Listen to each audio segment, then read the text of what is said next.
The Twin Cities each have a unique personality, pace, and history. Roughly 180 years ago, both were searching for what to call their communities.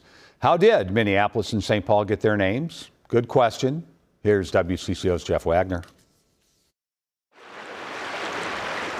On the banks of the mighty Mississippi River in the mid-1800s, two burgeoning towns in Minnesota, then just a territory in the U.S., were searching for an identity. The history of Minneapolis is more complicated than we would expect, and just about everything we know about the history of the name St. Paul is wrong.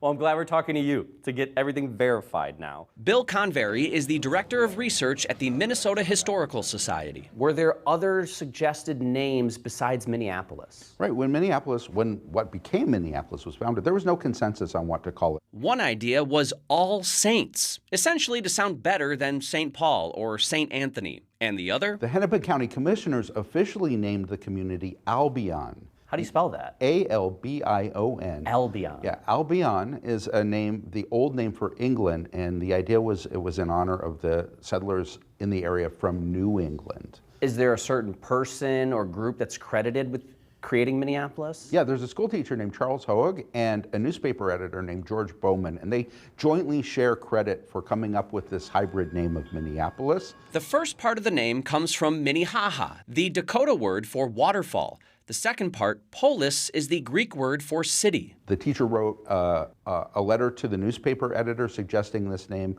and Bowman, the editor, really ran with it and promoted it heavily.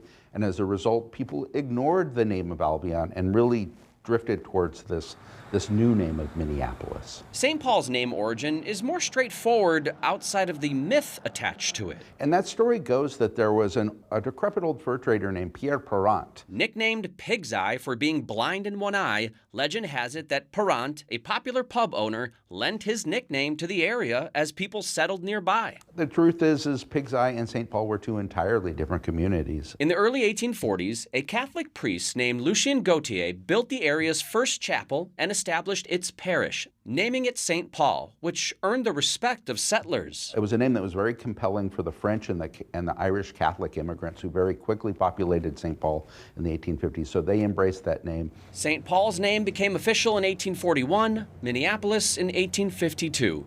Two communities put on the map and forever connected. I think what's true for both Minneapolis and St. Paul is that these were popular choices, right? These were choices of the people. With photojournalist Jose Pascual, Jeff Wagner, WCCO News. Although Pig's Eye did not become the official city name, there's still a park, lake, and many businesses honoring that unique moniker in St. Paul.